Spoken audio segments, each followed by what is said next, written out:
watched Jesus walk by, he said, "Behold, the Lamb of God."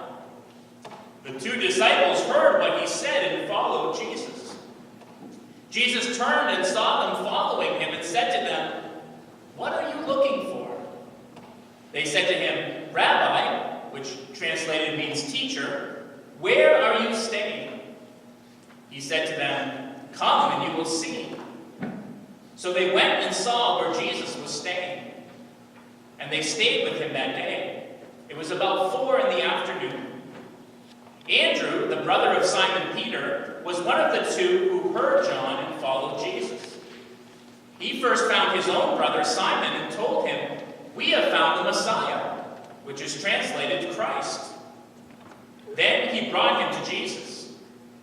Jesus looked at him and said, "You are Simon, the son of John. You will be called Cephas," which is translated Peter. The Gospel of the Lord. Praise to you, Lord Jesus Christ.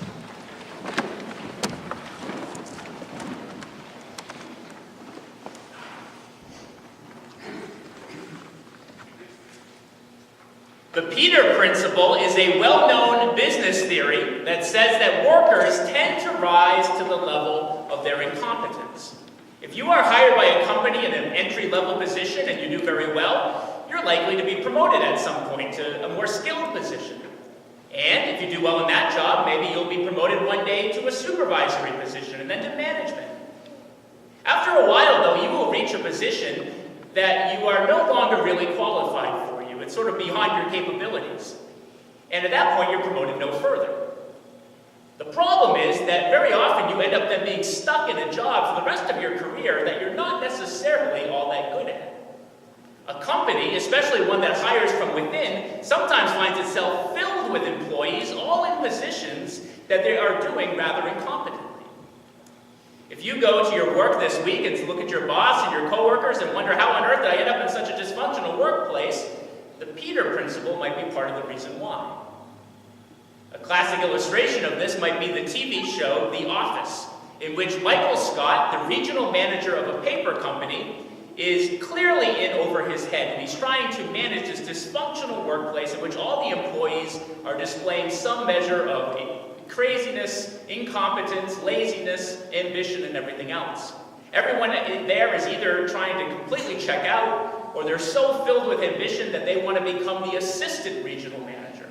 Or as Michael Scott keeps insisting, it's the assistant to the regional manager. Now, the Peter principle is not named after St. Peter. It's named after some business guy named Peter who came up with the idea, but I'm wondering if it applies to St. Peter in our gospel today. Because as we look today, we see that Peter, who was originally called Simon, he's just been hired by Jesus as a disciple. It's his first day on the job. And he seems to be doing quite well. He's following Jesus wherever he goes. He's listening to Jesus' teachings. He's great at crowd control. And so it's not surprising that Jesus gives Simon a promotion almost right away. "Simon, you will now be called Cephas." Cephas wasn't just a new name. It really was a new job description. Cephas is just the Hebrew word for rock. Peter is the Greek translation, the Greek word for rock. And so Jesus is saying to Simon, look, you now have a new job. You're going to be an example of rock-like faith to the other disciples. You're going to have a sort of supervisory role here with the other disciples, a sort of assistant master, or assistant to the master, whatever you prefer. Well, this is very good for Simon that he's getting a promotion right away. He must certainly feel very proud. But I wonder what Andrew, his brother, thought about it.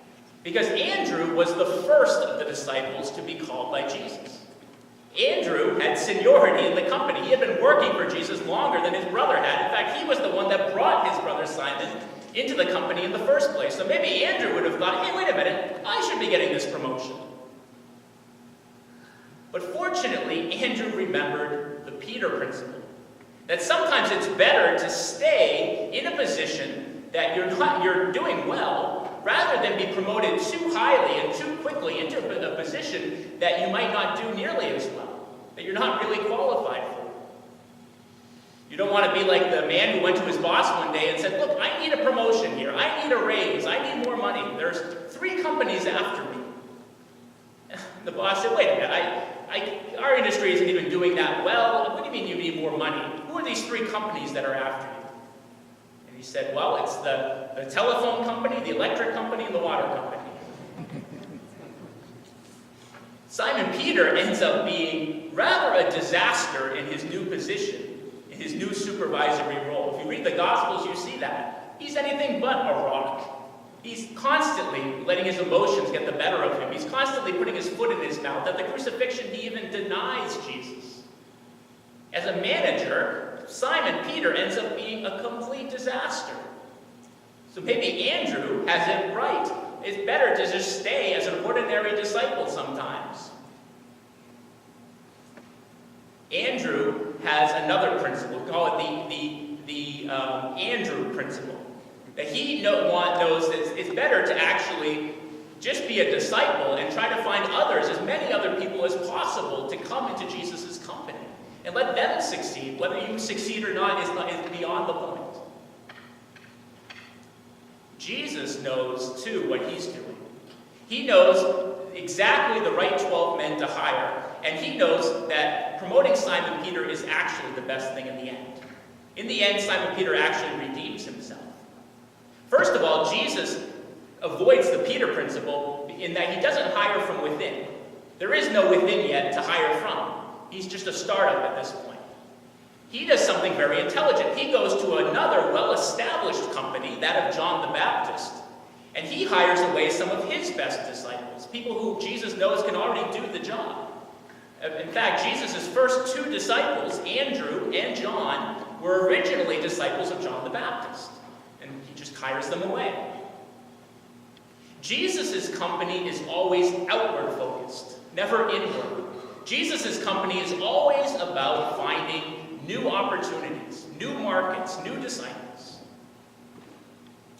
Secondly, Jesus makes it clear to his disciples that being a disciple is not just a job. It's a vocation. A job is something that you do 9 to 5. Monday through Friday, for a paycheck, until you retire, which is hopefully as soon as possible. But a vocation is something that you are. 24 hours a day, 7 days a week, whether there's a reward or not. And there is no retirement, at least in this life. We all have a job, most of us. We're a teacher, or a mechanic, or a farmer, or a doctor, whatever. But we all have a vocation. To the married life, to a dedicated single life of service, to priesthood or the religious life. As you know, I have 2 jobs at the moment. I'm pastor here of Gate of Heaven Parish, but I'm also the vocations director for the diocese. But I only have one vocation. I'm a priest for Jesus and his church. And while my job might change, my vocation doesn't. If you look in the bulletin today, you might get an insight into my other job as vocations director, because you'll see that in there we have our annual seminarian collection brochure. And I've been working for the last couple months down in Manchester to help design this brochure, get the pictures taken, so you can take a look at it and see whether I've reached my level of incompetence at this point or not. But as you look through, you'll see a very nice picture of the new vocations director, along with Father Von DeRosa and Father Marcos Gonzalez, who are serving as assistants in this new work of vocations. I keep telling them they're assistants to the vocation director, not assistant vocation directors. But there's a few things that you can do to help promote vocations as well.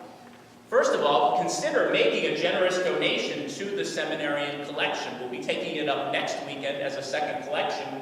And the money raised does go directly to educate and form the men who are studying for the priesthood in our diocese, our seminarians, our future priests that we so badly need.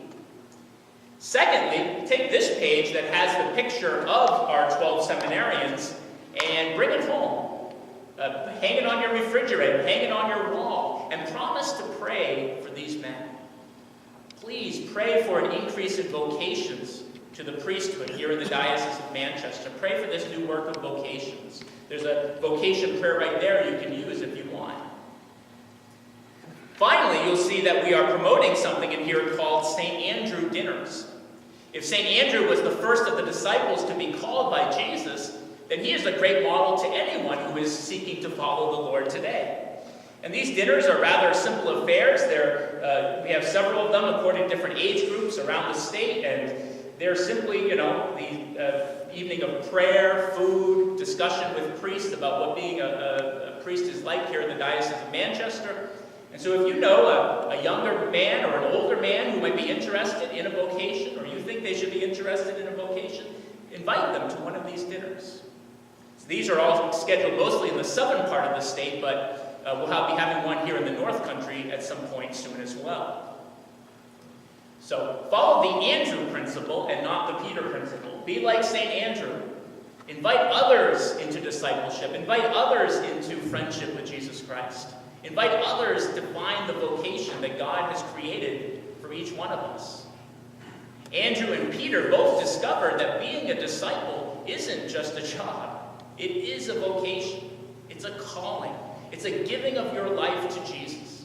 And when we give our lives to Jesus, amazing and surprising things can happen. I certainly never expected that part of my vocation would be to be a vocations director, and yet here I am trying to do that job.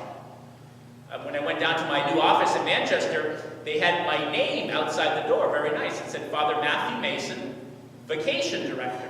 I said, this is great. Wow, this is going to be an easier job than I thought. This is going to be a lot of fun. But it turns out that thanks to the Peter principle, someone in the sign-making department had just reached their level of incompetence and made a spelling error.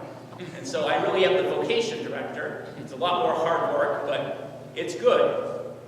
And the good news is that despite our limitations, despite our sins and shortcomings, despite our incompetence, despite the Peter principle, God can use us to do great and amazing things if we simply say yes to Him.